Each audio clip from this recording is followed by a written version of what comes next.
Ça fait super longtemps que je n'ai pas eu autant envie de tirer la chasse en sortant du cinéma.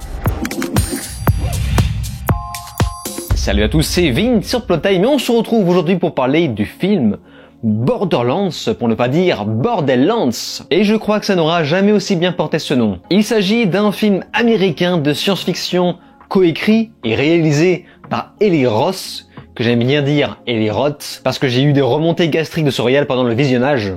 Un petit réalisateur de films d'horreur un peu oubliable. Et je me dis que c'est con parce qu'on l'a engagé pour la substance horrifique qui finalement n'est pas présente dans ce film. Et apparemment c'est dû à un nombre incalculable de retouches depuis des années.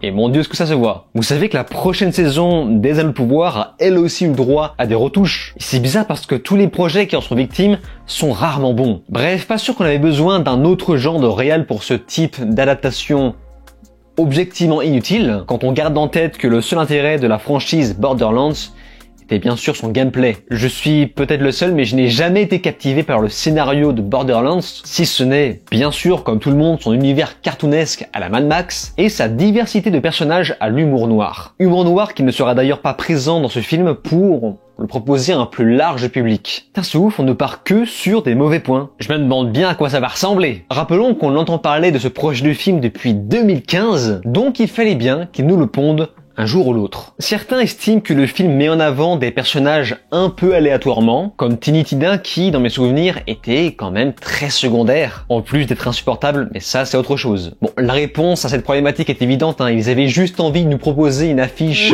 façon Où est Charlie, édition White Man. Le film aurait peut-être dû sortir un peu plus tôt finalement. Bref, voyons ce que ça vaut.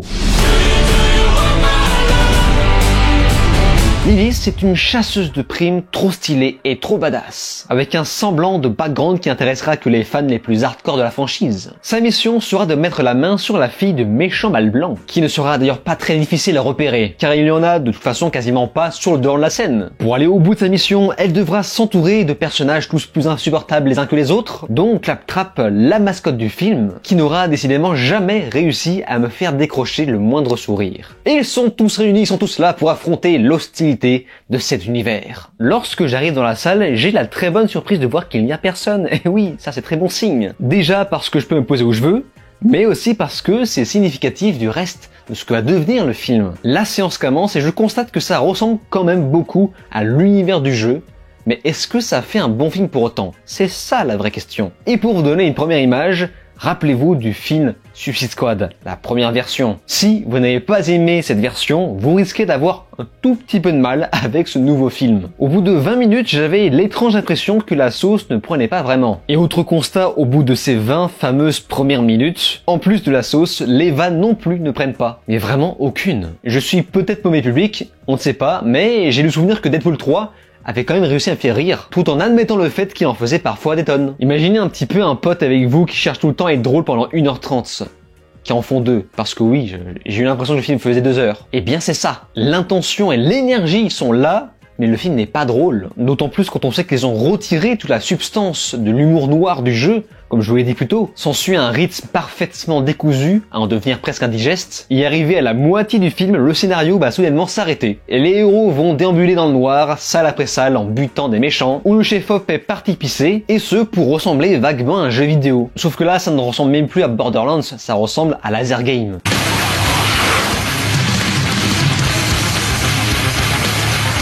Mais c'est pas grave parce qu'après ça, tous les héros vont s'assembler, s'unir contre l'homme blanc hétéro, le salaud de père, le méchant patriarcat. Est-ce que Sweet Baby a déjà bossé sur Borderlands? Borderlands, c'est trop de personnages dont aucun qui n'est vraiment développé intelligemment, à part peut-être Tina qui, aussi surprenant que ça puisse paraître, se retrouve au centre de l'intrigue, et manque de bol, elle est encore plus insupportable que dans le jeu. Borderlands, c'est aussi de nombreuses scènes d'action très mal filmées, qui va réussir le coche incroyable de privilégier la quantité à la qualité. Le tout dans un univers parfaitement lisse et édulcoré, avec de la fausse violence parce qu'en plus de retirer l'humour noir, vous n'aurez pas non plus la violence graphique. En bref, ils ont retiré le seul élément qui aurait pu créer un film vraiment jouissif. Parce que oui, il me semblait que les jeux vidéo étaient quand même très violents. Enfin, il me semblait qu'on pouvait même carrément démembrer les ennemis. Après, j'ai peut-être la mémoire courte. En fait, ce qui m'a un petit peu agacé dans ce film, c'est ce casting très marketing. Nous avons Cate Blanchett dans le rôle de Lilith, ou Lilith comme vous voulez. Cate Blanchett de vous. Mais enfin, j'adore Cate Blanchett, y a pas de problème. Mais elle a 55 ans. voilà, elle a un petit peu de la bouteille. Alors bon, à la limite, elle, ça passe parce qu'après maquillage, bon, allez, ça fait un effet, les cosplays sont bien faits. Mais alors Kevin Hart en Roland, sérieusement? Et Roland, c'est un colosse, il est géant. Enfin, tu mets Idris Elba, je comprends, mais enfin, Kevin Hart, c'est l'inverse total. Il est connu pour être très petit avec une voix très aiguë, c'est l'inverse total de ce personnage. Et c'est pas tout, Jamie Lee Curtis en Patricia Tanis, pardon?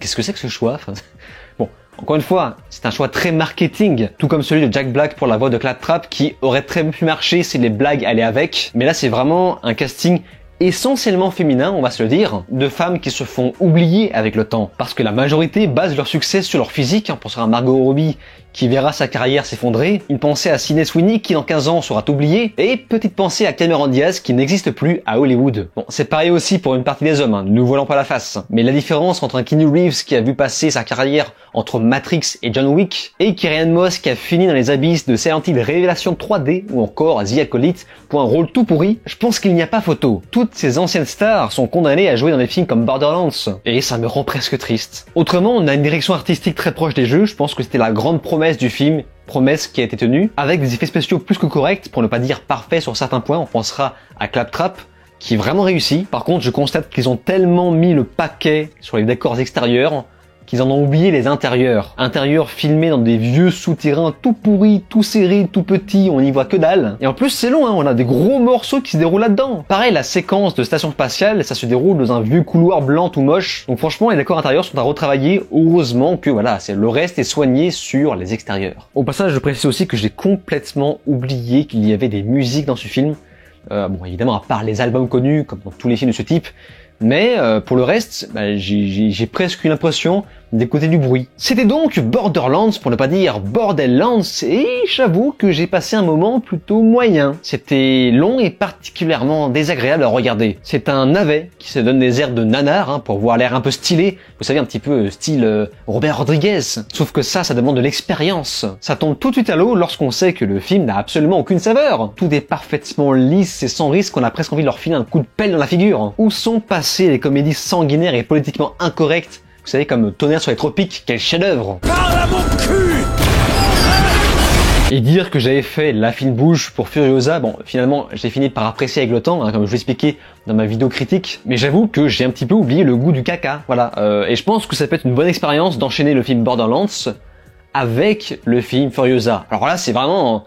ça peut être intéressant, et je déconne pas, Borderlands fait tout ce qu'il ne faut pas faire dans un film de ce type. C'est-à-dire un film avec un univers caricatural, post-apocalyptique, dans un désert. Mais surtout, la gifle est très grande lorsqu'on enchaîne un Deadpool 3, Deadpool et Wolverine, qui certes n'est pas un grand film, par contre, c'est une réelle bouffée d'air frais. Donc Borderlands m'a remis à la page par rapport au film hollywoodien de façon plus large. En bref, je vous invite à ne pas aller voir ce film, à ne pas donner votre argent à ces gens-là, quitte à aller voir une deuxième fois le film Deadpool et Wolverine, et pourquoi pas Trap que j'ai mis de côté pour l'instant, même si apparemment lui aussi il sort un petit peu le roussi. Donc pour ceux qui ont quand même vu le film, n'hésitez pas à me faire part de vos avis dans les commentaires, j'y porterai attention. Et pour tous ceux qui ne l'ont pas fait, je sais que vous êtes nombreux à ne pas l'avoir fait, n'oubliez pas qu'il existe mes podcasts sur mon Patreon en lien dans la description et en commentaire épinglé, juste au-dessus des bons liens Linktree pour me suivre sur les réseaux. Et autrement, abonnez-vous à ma chaîne, c'est gratis, je vous dis alors ciao, et à la prochaine.